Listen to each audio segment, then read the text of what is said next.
חוויתם תחושה מוזרה של ניתוק מהמציאות או מעצמכם עם מוח אטום, שאתם בעצם מנותקים מעצמכם או מנותקים מהסביבה, וככה הכל נראה לכם מוזר ומרגיש לכם מוזר, ואתם שואלים את עצמכם, איך אני יודע שזה עבר לי?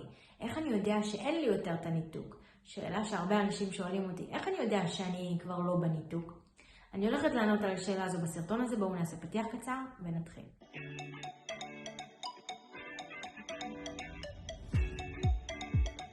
שלום וברוכים השבים לערוץ היוטיוב שלי, אני בר הדדי ואני עוזרת לאנשים עם חרדה, דיכאון, דפרסונליזציה ודה-ריאליזציה. והיום בסרטון אני רוצה לענות על השאלה איך אני יודע שאני כבר לא בניתוק. הרבה פעמים אנשים שואלים אותי איך אני יודע שאני כבר לא בניתוק. שאלה שאני מאוד אוהבת, מכיוון שאין לה באמת תשובה, מה זאת אומרת שאני כבר לא בניתוק? מה זאת אומרת? זה איזשהו וירוס קורונה שאנחנו עושים בדיקת משטח עיוורון, בסופו של דבר הניתוק הוא תחושה. הוא תחושה שנובעת מפניקה מאוד מאוד מאוד מאוד גדולה. זאת אומרת, אם אני יכול להיות קצת לחוץ ואני, די, אל דברו איתי, אני בלחץ עכשיו, אני לא יכול. אוקיי, זה לחץ. אם אני יכול מאוד מאוד לפחד, אימא'לה, איזה מפחיד, זה אימא'לה, זה ככה פחד. חרדה זה שאני כבר ממש מפחד, ממש בפניקה גדולה, מאוד מאוד מפחד לרמה של סכנת חיים, אז כבר אין לי אוויר ויש לי דופק ואני, קשה לי. וניתוק זה כבר אני כל כך בפניקה, שאני כבר אחרי זה אני כבר זומבי. זהו, המוח שלי יוצא לחופשה.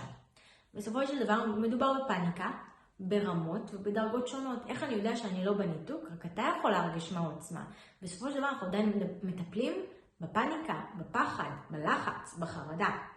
לדוגמה, בן אדם שעצוב, אני יכולה עכשיו להיות עצובה. אני יכולה להיות ממש עצובה שאני גם אבכה. אני ממש עצובה, אני לא יכולה להיות ממש עצובה, לראה שאני כאילו ואני אבכה ככה בכי בלתי נשלט. זה עדיין עצב, נכון? איך אני יודעת שאני כבר לא בגשדורים? אם את עדיין עצובה, אז עדיין צריך לטפל בעצב, ולא משנה מה רמת העצב. וככה אותו דבר עם הניתוק. איך אני יודע שאני כבר לא בניתוק? אין לזה באמת תשובה. אם אתה חושב על הניתוק ואתה שואל את עצמך, האם אני בניתוק או אני לא בניתוק, ככל הנראה אתה עדיין בפניקה. ואתה רוצה לדעת שאתה לא בניתוק, כי אתה מאוד מפחד מהניתוק, ולכן ככל הנראה אתה עדיין בפניקה, אולי ברמה אחרת, אולי בעוצמה אחרת, זה לא משנה אם אתה בפניקה, בחרדה או בניתוק, הם כולם על אותה סקאלה שאנחנו רוצים להעלים אותה לגמרי, מכיוון שזה לא משנה אם כרגע אתה לא בניתוק, אתה עדיין באותו סקאלה. זאת אומרת, זה לא משנה אם כרגע אני כבר לא בוכה בכי בלתי נשלט, וכרגע אני רק קצת בוכה. אני עדיין עצובה, וזה יכול שוב פעם לעלות לבכי בלתי נשלט. מה שאני רוצה זה לא להיות עצובה יותר, זה להיות שמחה. מה שאני רוצה זה לא להיות בפניקה ופחד יותר, אלא להיות באומץ ובביטחון. ההפך, נכון? בן אדם עצוב, אנחנו רוצים שהוא יהיה שמח. בן אדם שנמצא בפניקה ופחד, הוא יכול להיות גם שמח תוך כדי, ועדיין לפחד. אבל אם אנחנו נהפוך את הדבר הזה שהוא פוחד לגביו, למשהו שהוא אמיץ, אנחנו בעצם נשנה את התחושה שם מאומץ לביטחון, אז הוא לא ירגיש יותר את הפניקה. ולכן באדם שואל אותי, איך אני אדע שאני לא בניתוק?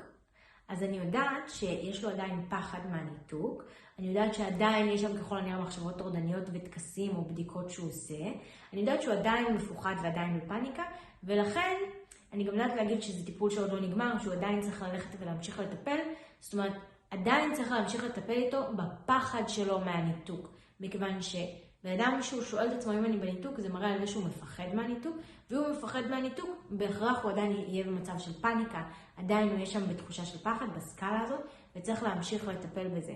ככל הנראה באדם שואל, האם אני בניתוק, או איך אני יודע אם אני מנותק או לא, ככל הנראה באותו רגע הוא לא מנותק, כי מי שמנותק מרגיש שהוא מנותק, זאת אומרת, הוא מרגיש את הדה-פרסונליזציה, את הדה-ריאליזציה, זה לא משהו שיש שאלה או ספק לגביו.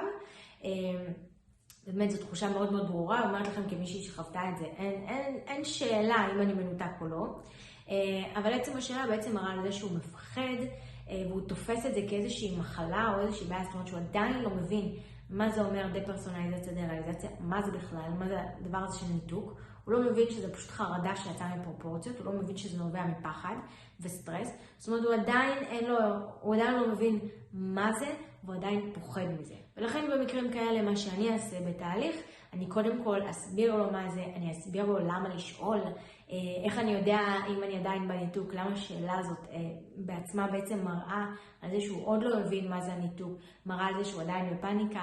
אני אסביר לו על זה, שוב פעם אני אסביר לו, כי תמיד מסבירה את זה להתחלה. מה זה דפרסונליזציה ודריאליזציה? למה זה מגיע? מאיפה זה נובע במוח? אני אראה לו את זה גם ממש על המודל של המוח, שיש לי ממש כאן, כמו שאתם רואים, יש ככה את הבפנים, אני אסביר פיזיולוגית מה קורה, למה זה קורה, מה צריך לעשות מבחינה פיזיולוגית, וכמובן ששוב, לעשות תרגילים פרקטיים כדי לעזור לו להירגע, ולהפסיק לפחד מהניתוק.